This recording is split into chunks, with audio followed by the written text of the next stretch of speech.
उद्धव ठाकरे गटाकडनं संभाजीनगरची उमेदवारी कोणाला मिळणार याबाबत चर्चा सुरू होत्या। चंद्रकांत खैरे इच्छुक होते, अंबादास दानवे सुद्धा इच्छुक होते, मात्र अखेर यांच्या गळ्यात उमेदवारीची माळ पडली आहे। आपल्यासोबत चंद्रकांत खैरे, संघर्ष करावा लागला यावेळेस, खूप जास्त उमेदवारीसाठी पण उमेदवारी मिळाली असं म्हणूया।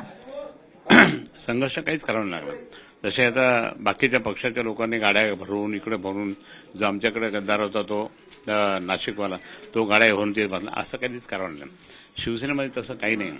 शिवसेना प्रमुख माननीय बाळासाहेब ठाकरे यांच्या आशीर्वादाने आजपर्यंत त्यांचा आशीर्वाद आहे, पुढेही राहील। परंतु सगळ्यात जास्त जर मला आज ज्यांचे धन्यवाद द्यावंसं वाटतं, ज्यांनी माझ्यावर कृपा केली, ते माननीय उद्धव साहेबांचे। उद्धव साहेबांनी, संजय राऊत साहेबांनी, आदित्य साहेबांनी, वहिनी साहेबांनी हा मला पूर्ण आशीर्वाद दिला। आमचे सर्व नेते मंडळी माझ्यासोबत होते आणि संभाजीनगरचे सगळे पदाधिकारी जे साहेबांकडे गेले होते त्यांना मी धन्यवाद दिले की त्यांनी सभी खरी परिस्थिति सांगितली। अमृत नोनी आर्थो प्लस, ये एक प्रूवन फॉर्मूला है। इसमें मौजूद नोनी फल के गुण और आयुर्वेदिक जड़ी बूटियां शरीर को जरूरी पोषक तत्व देने के साथ साथ हड्डियों और जोड़ों के घिसने, उनमें होने वाले सूजन और दर्द को रोकने में मदद करता है। दर्द मुक्त जीवन के लिए अमृत नोनी आर्थो प्लस। साहेबांनी त्या ठिकाणी तो विचार केला।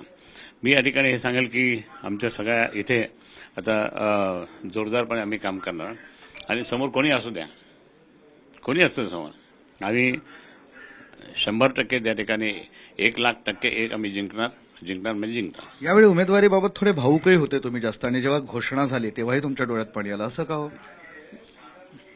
ही माझी शेवटची निवडणूक आणि ती शेवटच्या निवडणुकीमध्ये सुद्धा मला उद्धव साहेबांनी साथ दिली, आशीर्वाद दिला, त्यामुळे मी भावुक झालो होतो।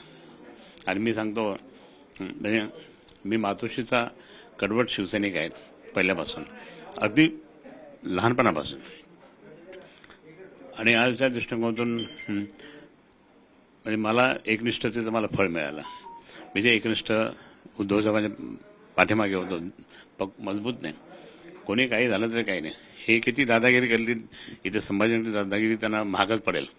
फुटले 5 जण, पण तरी शिवसैनिक नाही गेले कुठं, आणि म्हणून शिवसैनिक नाही गेले म्हणूनच त्या ठिकाणी हा विजय झाला। आणि मी हे सांगेल की आता आपले सगळे शिवसैनिक कामाला लागले। अहो शेतकरी किती म्हणत होते, आम्ही जातो दररोज जातो, हो काही करा, उद्धव साहेबांचा विजय झाला पाहिजे, उद्धव साहेबांचा विजय झाला पाहिजे। आणि आज तो उद्धव साहेब त्यांनी आम्हाला करोनामधून वाचवलं, मला पण करोनामधून वाचवलं, मग कोण कसं तो उपकार विसरणार? ही निवडणूक आपल्याला म्हणावी तशी सोपी नाही म्हणता येणार, कारण शिवसेनेची बऱ्यापैकी वाताहत झालेली आहे, फुटलेले आहे, 40 आमदार, 13 खासदार बाहेर गेलेले आहेत। उद्धव ठाकरे एकटे लढतायत, सोपं जाईल निवडणूक की खूप कठीण जाईल? उद्धव साहेबांनी आतापर्यंत सगळं, आज देश पातळीवर त्यांचं नाव झालं, ते उगाच झालं का? किती आले किती गेले, परंतु उद्धव साहेबांनी त्या ठिकाणी पूर्णपणे, आता उद्धव साहेबांना दुःख नाही झालं का? मला 5 जण गेले तर मला दुःख झालं होतं, कारण आम्ही त्यांना निवडून आणलं होतं। आता इथे उद्धव साहेबांनी 40 जण गेले तर उद्धव साहेबांना दुःख नाही असं झालं का? कारण त्यांच्यासाठी उद्धव साहेबांनी सगळीकडे सभा घेतल्या, परंतु परमेश्वर उद्धव साहेबांच्या पाठीमागे, आई जगदंबेचा आशीर्वाद उद्धव साहेबांच्या पाठीमागे। आणि शेवटी वरतून साहेब पाहतात हे कोण गद्दार आहे, गद्दारांना कधीही त्या ठिकाणी माफ जनता करत नाही। इथं गद्दारांचं आव्हान नाही, कसले आहेत सगळे सोबतच तुमच्या, म्हणजे सभोवताल कसले गद्दार? त्यानं जनता, संभाजीनगरचं पहिल्या महानगरपालिकेच्या निवडणुकीपासून मी पाहिलं, त्यावेळेसही मी आमदारकीच्या 90ला उभा होतो, त्यावेळेस पण पाहिले काही जण फुटले होते, पण त्यांच्यापेक्षा 4-5 पटीने मला मतदान मिळालं, ते जे नगरचे फुटले होते। संभाजीनगरची जनता कधी गद्दारी मान्यच करत नाही, आणि म्हणून त्यांना फक्त एकनिष्ठ पाहिजे, असं एकनिष्ठ आहे। बरं, अंबादास दानवेंचं काय आता? अंबादास दानवे मी एकत्रपणे हाताहातातून काम करणार, कारण स्पर्धा कधीपर्यंत असते, स्पर्धा जी असते ती तिकीट मिळेपर्यंत, बाकी एकदा मिळाल्यानंतर मग काहीच झालं। तुमच्या स्वागतासाठी इथे गर्दी आहे, ते दिसत नाहीये म्हणून विचारतो। गर्दी इथे तुमच्या स्वागतासाठी बरीच गर्दी आहे, फक्त तेच तेवढे नाही आहे तिथे। आणि ते येतील ना, ते आता ते येतील ना, ते आम्ही आता 2 जण एकत्रच फिरणार ना, पण मग काही भाग तिकडे जातील, काही तिकडे जातील, मग आम्ही सगळं एकत्रपणे काम करू।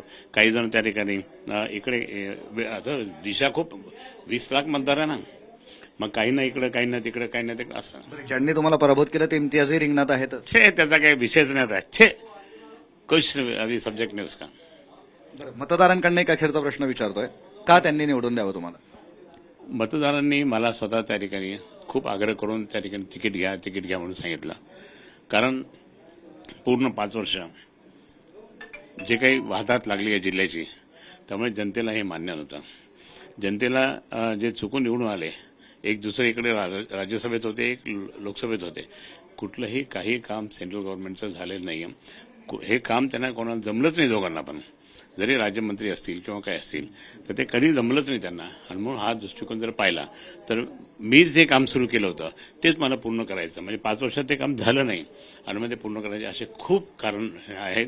ते मी काम करणार. जनतेशी एकनिष्ठ राहणाऱ्याला जनता निवडून देईल आणि गद्दारांना निवडणुकीत थारा नाही, असं चंद्रकांत खैरे सांगतायत.